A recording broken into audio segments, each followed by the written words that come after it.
Hello students, welcome back to the channel. My self आश्रय सौदन and हम discuss कर रहे थे ठाकुर पब्लिकेशन की book English literature pros and fiction 1, जो कि राजस्थान की सभी यूनिवर्सिटीज एंड कॉलेज इंस्टीट्यूशन के बीए सेकंड सेमेस्टर के स्टूडेंट्स के लिए बनाई गई है and it is based on the latest NEP based syllabus. So students, अभी तक की जो हमारी प्रीवियस वीडियोज रही हैं उसमें हम लोगों ने पूरी बुक का डिटेल एक्सप्लेनेशन कर लिया है। वीडियोस के लिंक डिस्क्रिप्शन बॉक्स में होंगी, आप वहां से जाके देख सकते हैं। एंड इसके आगे हम लोगों ने chapter wise summaries and question answers discuss करने स्टार्ट किए थे, जिसमें हम लोगों ने चैप्टर 11 तक डिस्कशन कर लिया था। एंड इस वीडियो में हम डिस्कशन करने जा रहे हैं चैप्टर 12, जो कि है अर्नेस्ट हेमिंग्वे की old man at the bridge. So जैसा मैंने कहा कि हम लोग ऑलरेडी इसका डिटेल डिस्कशन कर चुके हैं। So about the author and हमारा जो मेन स्टोरी है, मेन शॉर्ट स्टोरी, इसका डिस्कशन हमारे प्रीवियस वीडियो में है, जिसकी लिंक आपको डिस्क्रिप्शन बॉक्स में मिल जाएगी। आप वहां से अगर आप देखना चाह रहे हैं एक्सप्लेनेशन वाली वीडियो, आप वहां से देख सकते हैं, ठीक है। एंड अभी हम बात करते हैं हमारी समरी की। तो ये जो स्टोरी है old man at the bridge, ये अर्नेस्ट हेमिंग्वे ने लिखी है। एंड इसका जो बैकग्राउंड है, आप कह सकते हो कि ये अगर इसका हिस्टोरिकल बैकग्राउंड हम देखने की कोशिश करते हैं तो ये 1938 में हुआ था स्पेनिश सिविल वॉर। ये उस टाइम की स्टोरी है, उसी के मतलब आप कह सकते हो उसी के पार्ट की एक स्टोरी है, ठीक है। एंड स्टोरी बिगिन कहाँ से होती है? स्टोरी बिगिन होती है कि एक ओल्ड मैन है जो कि एक ब्रिज के पास बैठा हुआ है। एंड पूरी सिचुएशन जो है वो वॉर जैसी बनती जा रही है कि फेसिस्ट एक तरीके की, आप कह सकते हो कि एक तरीके की कम्युनिटी थी, आप कह सकते हो इंग्लैंड का एक पार्ट था जो अटैक कर रहा था इब्रो पे। एंड इसी टाइम जो है हमारा जो नरेटर रहता है वो एक वॉर कॉरेस्पॉन्डेंट है, आप कह सकते हो वॉर का एक सोल्जर है, जिसे ऑर्डर मिला रहता है कि ब्रिज के पार जाके वो जरा देख के आए कि एनिमी कहाँ तक पहुंच चुके हैं या कितने क्लोज आ चुके हैं। सो जब हमारा नरेटर जो है वो ब्रिज के पास पहुंचता है, वो देखता है कि बहुत सारे लोग अलग अलग व्हीकल्स के साथ जो है ब्रिज को क्रॉस कर रहे हैं। बट वो एक ओल्ड मैन को भी नोटिस करता है जो ब्रिज के पास बैठा रहता है। बट उसे सबसे पहले अपनी ड्यूटी पूरी करनी रहती है, तो वो जाता है एंड चेक करता है कि एनिमीज कहाँ तक पहुंच चुके हैं। और उसके बाद जब वो वापस आता है तो भी वो देखता है कि ओल्ड मैन वहीं पे बैठा हुआ है। तो वो ओल्ड मैन से जरा बात करने की कोशिश करने लगता है, जानने की कोशिश करने लगता है। तो ओल्ड मैन उसे रिप्लाई देता है कि मैं जो है सेंट कार्लोस से आया हुआ हूँ। एंड सेंट कार्लोस जो है वो यहाँ से 12 किलोमीटर दूर है एंड मैं वहां से पैदल चलता हुआ आया हूँ, ठीक है। एंड इसके बाद वो बताता है कि मेरी एज 76 है, मेरी कोई फैमिली नहीं है, मेरे सिर्फ पेट्स ही थे जिसे मैं फैमिली की तरह समझता था। बट मेरी सिटी में भी वॉर का इन्वायरमेंट आ गया था, तो मुझे ऑर्डर किया गया था कि मैं अपना घर छोड़ के वहां से हट जाऊं। तो मैं अपना घर छोड़ के तो आ गया, बट मेरे जो पेट्स हैं वो वहां पे अकेले हैं, अब उनका क्या होगा? And I am wondering about them. तो ऑथर को रियलाइज होता है कि भले ही वो पेट्स थे, मतलब उसके लिए तो नॉर्मली लोगों के लिए तो वो जानवर ही थे, बट उस ओल्ड मैन के लिए वो पेट्स जो थे वो उसकी फैमिली ही थे। अब कौन कौन थे? तो उसके पास 2 गोट थी, एक कैट थी एंड 8 पिजन्स थे। तो एंड इसी सब के बारे में वो सोच रहा है एंड इसी वजह से वो जो ओल्ड मैन है वो हताश वहां पे बैठा हुआ है। तो पहले तो नरेटर जो है वो उन्हें समझाने की कोशिश करता है कि आपको यहाँ से हट जाना चाहिए, पर जब वो नहीं मानता तो वो एनिमल्स के बारे में पूछने लगता है। तो वो कहता है कि कैट तो खुद का ख्याल रख ही लेगी, तो आपको उसकी वरी करने की जरूरत नहीं है। पिजन्स की रही बात, अगर आपने उनको खुला छोड़ा है तो वो सर्वाइव कर जाएंगे। और रही बात गोट्स की, तो गोट्स का मैं कुछ नहीं कह सकता, गोट जहां तक होगी वो वॉर में मर जाएगी। अब इतनी एडवाइस देने के बाद नरेटर फिर से ओल्ड मैन से कहता है कि आपको जो है चलना चाहिए। एंड उन्हें रियलाइज होता है कि ओल्ड मैन जो है वो बहुत ज्यादा थक चुका है अपनी लाइफ से, वॉक करके भी थक चुका है। एंड ये जो पूरी सिचुएशन है, क्योंकि वो जो उसके एनिमल्स नहीं बच पाएंगे, इसकी वजह से वो हताश भी है। बट खुशी की बात ये रहती है कि स्टोरी के एंड में हमें पता चलता है, खुशी की बात ये रहती है कि जो एनिमी प्लेन्स रहते हैं वो अटैक नहीं कर पाते हैं, क्योंकि वेदर ऐसा आ जाता है जिसकी वजह से प्लेन्स फ्लाई ही नहीं किए जा सकते। एंड इसी वजह से ओल्ड मैन को टाइम मिल जाता है चीजों से बचने का। इसके अलावा एक और गुड न्यूज रहती है ओल्ड मैन के लिए कि उसकी वो श्योरिटी के साथ कह सकता है कि उसकी कैट जो है वो अपना ख्याल रख सकती है, कैट उसकी जो है वो सिक्योर है। ओके, सो ये हो गई समरी। अब हम चलते हैं क्वेश्चन आंसर्स पर। क्वेश्चन आंसर्स की बात जब हम करते हैं तो सबसे पहले आ जाते हैं हमारे वेरी शॉर्ट्स। तो वेरी शॉर्ट्स को जल्दी से हम डिस्कस कर लेते हैं। In the story old man in the bridge, why the old man's clothes were dusky and why he did not cross the bridge. तो गंदे क्यों थे कपड़े एंड वो ब्रिज क्यों नहीं क्रॉस करता? गंदे इसलिए थे क्योंकि वो 78 ईयर्स का था एंड वो 12 किलोमीटर डस्टी रोड में चलता हुआ आया था, इसी वजह से उसके कपड़े गंदे हो गए थे। चल क्यों नहीं पा रहा था या ब्रिज क्यों नहीं क्रॉस कर रहा था? क्योंकि वो काफी देर से, आप कह सकते हो कि 12 किलोमीटर वो चल के आया था, इस वजह से वो पूरी तरीके से थक चुका था। अब उसके अंदर इतनी हिम्मत नहीं बची थी कि वो ब्रिज क्रॉस कर ले। ओके, नेक्स्ट क्वेश्चन पे चलते हैं। तो नेक्स्ट क्वेश्चन है, इन the story old man in the bridge, why the old man left San Carlos, why did he not walk further to catch a truck to Barcelona? So उन्होंने San Carlos क्यों छोड़ा था? Simple सा था कि enemy forces जो है वो अंदर आती जा रही थी एंड उनकी जो सिटी थी उस पर जो है वो अटैक करने वाली थी, इसी वजह से जो वहाँ की मिलिट्री फोर्सेस थे उन्होंने वो जगह छोड़ने के लिए कह दिया था। बार्सिलोना क्यों नहीं जा पा रहे थे? वो बहुत ज्यादा थके हुए थे एंड वो ब्रिज क्रॉस करके जो ब्रिज क्रॉस करने के बाद बार्सिलोना की ट्रक थी वो थके होने की वजह से ब्रिज क्रॉस नहीं कर पा रहे थे एंड इसी वजह से वो बार्सिलोना के लिए ट्रक को नहीं पकड़ पाए। ओके, नेक्स्ट क्वेश्चन पे चलते हैं। तो नेक्स्ट क्वेश्चन है, in the short story old man at the bridge, why was the old man worried about the animals, what made him fear would harm his animals? तो क्यों परेशान थे? क्योंकि वो मानते थे कि उनकी जो फैमिली है, वो जो पेट्स हैं वो उनकी फैमिली है एंड वो उन्होंने अपनी पूरी फैमिली को जो है एक मतलब ऐसी जगह पे छोड़ दिया जहाँ पे वॉर लाइक कंडीशन हो गई है एंड अब वो आप कह सकते हो फेट के या भगवान के भरोसे हैं कि वो जिंदा बचेंगे या नहीं। ठीक है, एंड वो किस चीज से डरते थे? कि वॉर में या मतलब किसी वेपन्स के थ्रू जो है वो जो एनिमल्स है उनकी डेथ हो जाएगी एंड उनके ना होने की वजह से कोई उन पेट्स को बचाने वाला नहीं है वहां पे। नेक्स्ट क्वेश्चन पे चलते हैं। What helped to realize that the old man was a victim of the war without any wish to play part in it in the story Old Man at the Bridge?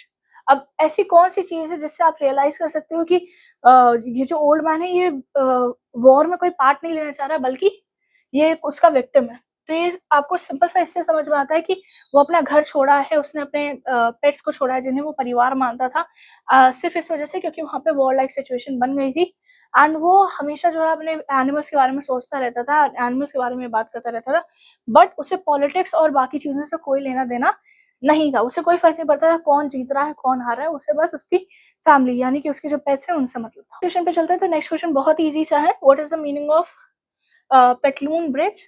पेटलून bridge आप ये कह सकते हो कि एक ऐसा bridge होता है जिसमें जो है फ्लोटिंग टाइप का होता है, लाइक इस तरीके की अगर रिवर जा रही है तो यहाँ पे लकड़ी का एक ब्रिज जो बना रहता है ऐसे करके फ्लोट करता हुआ, उसको हम कहते हैं पेटलून ब्रिज। ओके, यहाँ पे दिया भी हुआ है, मैं एक बार रीड कर दे रही हूँ। Pontoon bridge supports a continuous deck for pedestrians and vehicle travel with the help of floats or shallow draft boats. It is also known as floating bridge. The maximum load to be carried by them is restricted by the buoyancy of the support. Usually such bridges are temporary and used in wartime and civil emergencies. Okay, last question देख लेते हैं। Last question हमारा आ जाता है, give view on the line there was nothing to do about him of the story old man and the bridge. Story के end में जो है ये लाइन बोली है नरेटर ने कि उस बूढ़े इंसान का कुछ नहीं किया जा सकता। तो इस लाइन का क्या मतलब है? तो ये लाइन जो है एक सैडनेस और पिटी के बारे में बताती है जो नरेटर फील कर रहा था ओल्ड मैन के लिए, क्योंकि ओल्ड मैन का कुछ नहीं किया जा सकता था कि वो ना वो मूव करने के लिए तैयार था, वो पूरी तरीके से हताश हो चुका था, उसकी एज भी हो चुकी थी, वो थक भी चुका था एंड उसे कोई फर्क नहीं पड़ा था कि कौन जीत रहा है कौन हार रहा है। तो इसी चीज को लेके नरेटर ने ये लाइन बोली है एंड इसके आगे उन्होंने बोला है कि ये उसकी ओल्ड मैन जो है सिर्फ दो वजहों से खुश हो सकता था। एक कि उस दिन वो बच गया था क्योंकि वेदर ऐसा हो गया था कि एनिमी प्लेन्स जो है वो ट्रैवल नहीं कर सकती थी, एनिमीज आगे नहीं बढ़ सकते थे। दूसरा कि कम से कम उसकी कैट बची हुई है। ओके, सो ये हो गए हमारे शॉर्ट क्वेश्चंस। अब हम ये हो गए हमारे वेरी शॉर्ट क्वेश्चंस। अब हम चलते हैं हमारे शॉर्ट क्वेश्चंस पे। शॉर्ट क्वेश्चंस की जब हम बात करते हैं तो सबसे पहला क्वेश्चन हमारा आ जाता है, briefly explain the historical context of the story. So मैं आपको पहले बता चुकी हूँ कि ये स्पेनिश सिविल वॉर की बात हो रही है जो कि 1936 में स्टार्ट हुआ था। यूरोप की दो कंट्रीज थे जिनके बीच में हो रहा था। First was faces England and second was Nazi Germany. Okay, इन दोनों के बीच में ये वॉर चल रही थी एंड ये आप कह सकते हो बहुत ही ब्रूटल वॉर थी एंड ये एंटी डेमोक्रेटिक रिजीम पे बेस्ड थी, यानी कि आप जानते ही हो कि नाजी पार्टी किसकी थी, एडोल्फ हिटलर की थी एंड वो एक तरीके के तानाशाह थे, ठीक है। सो फेसिस्ट की जब हम बात करते हैं तो उनके जो लीडर थे उनका नाम था बेनिटो मुसोलिनी एंड अगर हम नाजी की बात करते हैं तो ऑब्वियसली एडोल्फ हिटलर। एंड इनके बीच में जो वॉर चल रही थी वो यूरोप को पूरी तरीके से डिवाइड कर रही थी एंड सबसे ज्यादा जो है इस वॉर ने जो है वो सिविल वॉर जो चल रही थी स्पेन में उसको और खराब कर दिया था, ठीक है।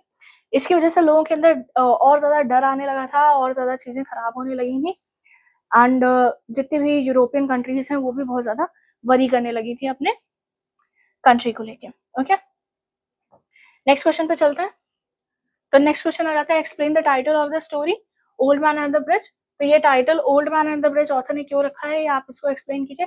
तो रीजन सिंपल सा है कि ये पूरी स्टोरी जो है वो एक ओल्ड मैन के अराउंड रिवॉल्व करती है जो कि अपना घर जो है वो छोड़ के आया था स्पेनिश सिविल वॉर के टाइम पे एंड वो एक ब्रिज के पास बैठा हुआ था सेफ्टी के साथ एंड पूरी स्टोरी में जो है वो ओल्ड मैन और नरेटर के बीच का कन्वर्सेशन दिया गया है जिसमें ओल्ड मैन जो है वो बहुत ज्यादा वरिड था कि उसके एनिमल जिंदा बचेंगे या नहीं, बल्कि मतलब देश से ज्यादा वरिड वो अपने एनिमल्स के लिए था कि वो अपने एनिमल्स को छोड़ के आया हुआ है वॉर लाइक कंडीशन में एंड वो श्योर भी नहीं है कि वो एनिमल सर्वाइव भी कर पाएंगे या नहीं एंड इवन उसे खुद की सेफ्टी की कोई वरी नहीं थी, वो एनिमल्स की ज्यादा वरीड था। ओके, नेक्स्ट क्वेश्चन पे चलते हैं। तो नेक्स्ट क्वेश्चन आ जाता है हमारा throw light on the character of the narrator in the story old man at the bridge.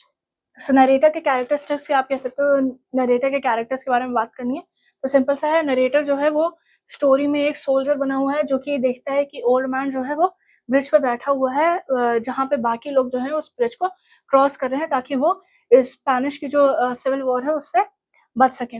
वो एक स्काउट है जो कि जिसे रिस्पॉन्सिबिलिटी मिली हुई है कि वो ब्रिज क्रॉस करके देखे कि एनिमीज कहाँ तक पहुंच चुके हैं एंड जब वो अपना काम कर रहा होता है तभी वो देखता है कि ओल्ड मैन जो है वो ब्रिज पे बैठा हुआ है एंड जब वो अपना काम खत्म करके वापस आ जाता है तब वो ओल्ड मैन से बात करने की कोशिश करता है एंड वो ओल्ड मैन के साथ बैठ के कन्वर्सेशन करता है एंड इसी कन्वर्सेशन के दौरान उसे पता चलता है कि ओल्ड मैन जो है वो अपनी सेफ्टी से ज्यादा जो है वो ज्यादा कंसर्न रहता है कि उसके एनिमल सेफ नहीं है, इस बात से ज्यादा परेशान है वो, ठीक है। इसके अलावा नरेटर जो है वो परेशान है ओल्ड मैन की सेफ्टी को लेके, ठीक है, ये बात आप समझिए। ओल्ड मैन अपने एनिमल्स की सेफ्टी को लेके परेशान है और नरेटर एक सोल्जर है, इस वजह से वो ओल्ड मैन की सेफ्टी को लेके ज्यादा परेशान है एंड इसी वजह से वो जो है ओल्ड मैन से कहता है कि आप जो है सामने बार्सिलोना जाने के लिए एक ट्रक जा रहा है, वहां चले जाइए एंड वहां से आप जो है एक सेफर प्लेस पे जा पाएंगे।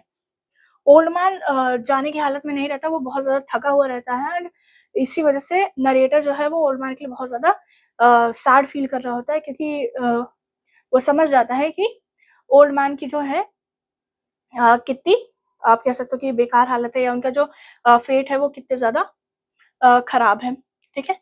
एंड इसी वजह से वो उन पर पिटी भी फील करता है एंड आखिर में वो कहता है there is nothing to do about him, उनका कुछ किया नहीं जा सकता। एंड इस कन्वर्सेशन के बीच में हमें पता चलता है कि इस कन्वर्सेशन की वजह से हमें पता चलता है कि ओल्ड मैन जो है वो अपने फेटलिज्म में फंसा हुआ है, नरेटर जो है वो बहुत ज्यादा डिसपेयर में है ओल्ड मैन की सिचुएशन को देख के। ओके,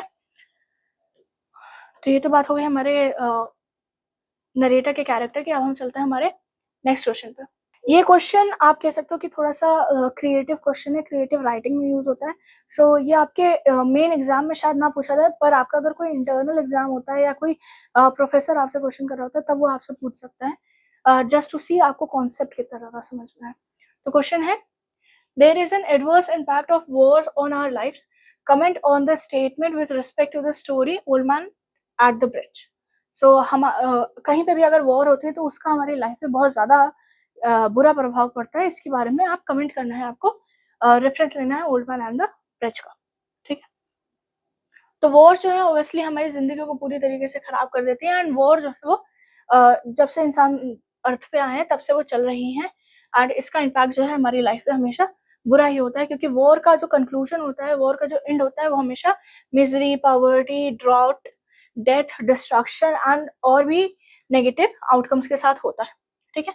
स्टोरी पढ़ते वक़्त हमें यही चीज़ समझ में आती है कि ओल्ड मैन जो है वो अपने एनिमल्स को छोड़ के आया हुआ है जिनसे वो बहुत ज़्यादा प्यार करता है, अपने नेटिव लैंड को छोड़ के आया है वॉर की वज़ह से, एंड वो 12 किलोमीटर जो है वो चल के आया है, एंड अब उसके अंदर इतनी एनर्जी नहीं बची हुई है कि वो 1 फुट और चल ले जिससे वो एक सेफ एरिया में पहुँच सकता है। स्टोरी एक और चीज़ हाइलाइट करती है कि जितने भी व्हीकल्स हैं वो सब लोगों को जो है जल्दी-जल्दी एक जगह से दूसरी जगह ले जा रहे हैं, एंड सिर्फ ओल्ड मैन ही नहीं है, और भी बहुत सारे लोग हैं जो इस डिस्ट्रक्शन का सामना कर रहे हैं, एंड उन्हें भी अपने होमलैंड, अपनी चीज़ों को छोड़ के जाना पड़ रहा है। तो ओवरऑल हम कह सकते हैं कि ये स्टोरी जो है वो वॉर का जो सच है, वॉर का जो डिस्ट्रक्शन कॉज़ होता है वो, और वॉर की वज़ह से जो हमारी लाइफ़ में उसके एडवर्स इफ़ेक्ट पड़ते हैं, उनके बारे में बताता है हमें।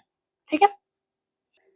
The story is set on an Easter Sunday, which symbolizes renewal and peace. How is it ironical in respect to the events of the story Old Man at the Bridge? Simple सा question है कि story जो है वो set की गई है कौन से दिन पे? ईस्टर का संडे है, जिसका सिंबल ईस्टर जो है, आप मान लीजिए क्रिश्चियनिटी का एक फेस्टिवल होता है जिसमें वो लोग नई शुरुआत और शांति को सेलिब्रेट करते हैं। ठीक है, तो उसके रिस्पेक्ट में जो है स्टोरी में ये पूरी तरीके से एक आयरनी किस तरीके से शो करेगी, इसको रिलेट करके आपको क्वेश्चन का आंसर करना है। तो जितने भी इवेंट्स स्टोरी में हो रहे हैं वो सब ईस्टर के संडे को हो रहे हैं, जो कि सिंबलाइज करता है जीसस क्राइस्ट के डेथ से वापस उठने का है, जो कि हुआ था उनके क्रूसिफिकेशन के 3 दिन बाद। उनके क्रूसिफिकेशन के 3 दिन बाद जो है जीसस क्राइस्ट दोबारा ज़िंदा हुए थे। इसी के लिए हम ईस्टर को सेलिब्रेट भी करते हैं, एंड ये रिन्यूअल और पीस का इसी वजह से सिंबल बन जाता है। ठीक है? यहाँ पे ये लाइन भी लिखी हुई है कि रीबर्थ और रिन्यूअल और पॉसिबल चेंज का सिंबल बन जाता है। ठीक है? और स्टोरी में क्या हो रहा है कि ओल्ड मैन जो है वो अपने ओल्ड मैन के लिए स्टोरी में जो है ये डे जो है वो इनएविटेबल डेथ को दिखाता है, डिस्क्रिप्शन को दिखा रहा है, जो कि उसकी ज़िंदगी में हो रहा है। लाइक उसका पूरा घर उजड़ गया, उसके अपनी फैमिली को छोड़ना पड़ गया, एंड अब वो जो है अपनी डेथ का इंतज़ार कर रहा है, एंड जिस तरह अगर हम क्राइस्ट के रिज़रेक्शन की इमेज को देखते हैं एंड ये जो ओल्ड मैन की सिचुएशन को देखते हैं, तो आ जाता है कि उसके जो पिजन्स थे उसने उन्हें केज से रिलीज़ कर दिया था, जिस तरह जो है ये जो हरकत उसने की है कि अपने पिजन्स को केज से रिलीज़ कर दिया था, ये एक होप और पीस का सिंबल बन जाता है, एंड यही चीज़ जो है स्टोरी में दिखाई गई है। बट एक और चीज़ स्टोरी में दिखाई गई वो ये है कि जो हमारा नरेटर एक सोल्जर है, एंड वो होपफुल नहीं है ओल्ड मैन की सिचुएशन को लेके, एंड वो बिटर रिमार्क करता है कि ओल्ड मैन की जो है वो ओल्ड मैन आज के दिन बच गया क्योंकि आज जो है एनिमी प्लेन्स जो है वो उड़ नहीं पा रही हैं, बट अगर वो आज के दिन यहाँ से नहीं गया, हो सकता है कल उसकी डेथ हो जाएगी। ठीक है? तो ये हो गए हमारे शॉर्ट आंसर्स। अब हम चलते हैं हमारे लॉन्ग आंसर्स पे। लॉन्ग आंसर्स करना स्टार्ट करते हैं, एंड फर्स्ट हमारा लॉन्ग आंसर ये बहुत ईज़ी है एंड स्टोरी से ही डायरेक्टली कनेक्टेड है, एंड क्वेश्चन है what does the animals in the story old man at the bridge indicate? तो ये जो एनिमल्स है ओल्ड मैन के, वो क्या-क्या इंडिकेट करते हैं? तो पहले तो ये देख लीजिए, ओल्ड मैन के पास 3 एनिमल्स थे। कैट थी, बर्ड थी जिसे पिजन कहा गया है, पिजन्स थी। लॉन्ग आंसर्स पे चलते हैं, फर्स्ट लॉन्ग आंसर है वो ये आ जाता है, स्टोरी से डायरेक्टली कनेक्टेड क्वेश्चन है, एंड वो है what does the animal in the story old man at the bridge indicate? तो ये जो एनिमल्स है ओल्ड मैन के, ये क्या इंडिकेट करते हैं? तो सबसे पहले देख लीजिए कि ओल्ड मैन के पास 3 एनिमल्स थे। पहला तो कैट थी, दूसरा कुछ बर्ड्स थी जिसे ओल्ड मैन ने पिजन बोला है, व्हेयरएज़ नरेटर ने जो है स्टोरी में डव बोला है। इसके अलावा गोट्स थी। तो सबसे पहले हम बात करते हैं कैट की। तो कैट सिंपल सा है, कैट जो है वो खुद का ध्यान रख सकती हैं। कैट जो है वो सबसे ज़्यादा रेज़िलिएंट एनिमल्स हैं, इंडिपेंडेंट एनिमल्स हैं, एंड वो किसी पे डिपेंड नहीं करती, एंड इवन वो अकेले भी रहना जानती हैं। तो ये रिप्रेज़ेंट करता है कि एक ऐसे इंसान का जो अकेला सर्वाइव कर सकता है, उसे ज़रूरत नहीं है दूसरे के हेल्प की, एंड अगर एनवायरनमेंट जो है वो आप कह सकते हो अपोज़िट एनवायरनमेंट अगर आ जाता है, तो वो अपने आप को सँभाल लेगा। ओके? अब हम बात करते हैं बर्ड्स की। बर्ड्स जो है, ओल्ड मैन जो है वो कहता है कि उसके पास 8 बर्ड्स हैं, ठीक है? एंड जैसे वो पहले तो ओल्ड मैन जो है वो पिजन बोलता है, एंड इसके बाद जो है वो नरेटर जो है उसे डव कह के कहता है, ठीक है? एंड बर्ड्स का क्या है कि वो अपने केज से बाहर जा चुके हैं क्योंकि वो अनलॉक था। एंड ये बताता है कि वो अपने आप को बचा सकते हैं कैसे, वो जो मतलब वॉर की जो सिचुएशन है वहां से उड़ के वो खुद को बचा सकते हैं। एंड नरेटर ये रेफरेंस देता है कि डव जो है वो पीस का सिंबल है। एंड ओल्ड मैन जो है वो पिजन बोलता है जो कि longing for war to end, यानी कि वो इच्छा करते हैं कि वॉर जो है वो जल्द से जल्द खत्म हो जाए। अब डव को अनलॉक करने का सिंबल आ जाता है होप, और पर हो ये रहा है कि उनका फेट जो है वो अनसर्टेन, क्या वो सरवाइव कर पाएंगी या नहीं कर पाएंगी। एंड ये एंडिंग में भी अनसर्टेन रहा है कि क्या वो सरवाइव कर पाएंगे, क्या वो सरवाइव नहीं कर पाएंगे।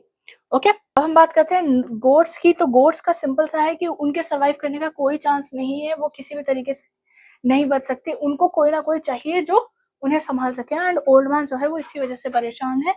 एंड स्टोरी में ओल्ड मैन भी कहता है कि वो मर सकती हैं एंड इसके बाद जो है उसके पास कोई फैमिली नहीं रह जाएगी, कोई उनको बचाने के लिए नहीं रह जाएगा। And at last old man जो है वो खुद कहता है कि उनके बारे में सोचना सही नहीं रहेगा, मतलब गोट्स के फ्यूचर के बारे में सोचना सही नहीं रहेगा। एंड हमें जो है इस बात से खुश हो जाना चाहिए कि कैट्स और बर्ड्स जो है वो शायद, कैट्स तो पक्का बच गई हैं, बर्ड्स भी शायद बच गई हैं।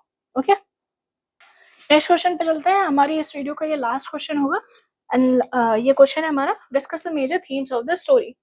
तो सबसे पहली स्टोरी आ जाती है रेजिग्नेशन। तो सिंपल सा है ये थीम। आप जो दोनों के बीच में कन्वर्सेशन हो रही है उससे आप देख सकते हैं कि ओल्ड मैन जो है वो अपना सब कुछ छोड़ छाड़ के आया हुआ है, क्योंकि वॉर लाइक कंडीशन हो गई थी उसके होम टाउन में। एंड इस समय जो है ओल्ड मैन जो है वो बहुत ज्यादा कंसर्न्ड है अपनी फैमिली, दैट इज उसके पेट्स को लेके जो वो अपने होम टाउन में छोड़ के आ गया है। एंड अब वो जो है वो पूरी तरीके से जो है फेट पे यकीन कर चुका है। आप कह सकते हो कि वो एक ऐसा हीरो बन चुका है जो फेट ने उसे बना दिया है। वो पूरी तरीके से सबमिट कर चुका है अपने फेट पे एंड वो खुद को जो है वो वॉर का विक्टिम मान रहा है। ठीक है, वहीं पे जब सोल्जर की बात करते हैं तो सोल्जर वो बहुत ज्यादा ओल्ड मैन की सेफ्टी को लेके बहुत ज्यादा कंसर्न है। एंड वो बार बार ओल्ड मैन से कहता है कि आप ब्रिज क्रॉस कर लीजिए ताकि आप जो ट्रक है बार्सिलोना का आप उस पर बैठ सकें एंड उसके बाद अपनी लाइफ को कंटिन्यू कर सकें। बट ओल्ड मैन जो है वो बार बार रिजेक्ट करता है एंड वो कहता है कि वो वॉक नहीं कर पाएगा क्योंकि वो बहुत ज्यादा थक चुका है। अब ये जो कन्वर्सेशन है ये बस पूरी तरीके से इंडिकेट करता है कि ओल्ड मैन जो है वो रिजाइन कर चुका है अपने फेट को लेके। एंड सोल्जर जो है वो सोच रहा होता है कि ओल्ड मैन जो है वो खुद को मारने के लिए तैयार है, या आप कह सकते हो कि खुद मरने के लिए तैयार है, या वो थक चुका है अपनी लाइफ से कि अच्छा चलो ठीक है अब मेरे पास कुछ बचा नहीं है, मुझे मर जाना चाहिए। एंड इसी वजह से एंड में जो है वो कहता भी है कि इसका कुछ भी किया नहीं जा सकता। ठीक है, नेक्स्ट थीम जो स्टोरी में डिस्कस की गई है वो है डिप्रेशन। डिप्रेशन जो है वो स्टोरी में ओल्ड मैन के थ्रू डिपेक्ट की गई है एंड सोल्जर के थ्रू भी डिपेक्ट की गई है कि ओल्ड मैन का डिप्रेशन कुछ इस तरीके से था कि वो अपनी जो फेट है उसको लेके सोच रहा था कि मैंने अपने एनिमल्स को छोड़ दिया, उनका फेट का क्या होगा, वो सर्वाइव करेंगे, वो मर जाएंगे, उनके साथ फ्यूचर में क्या होगा। एंड इसके अलावा वो अपना अपना घर, अपनी फैमिली सब कुछ छोड़ के वहाँ आया हुआ था and he was worried about them. And इसी वजह से वो बहुत ज़्यादा सोचने लगा एंड उसको जो है एक तरीके का डिप्रेशन या सैडनेस जो है वो आ गया था। वो खुद को सोचने से नहीं रोक पा रहा था। इवन जब सोल्जर ने भी उसको कंसोल करने की कोशिश की तब भी वो अपने एनिमल्स के बारे में सोचना बंद नहीं कर पा रहा था एंड इन रिजल्ट जो है वो डिप्रेस्ड हो गया था। ओके, लास्ट थीम जो स्टोरी में डिस्कस की गई है वो है इम्पेंडिंग डेथ।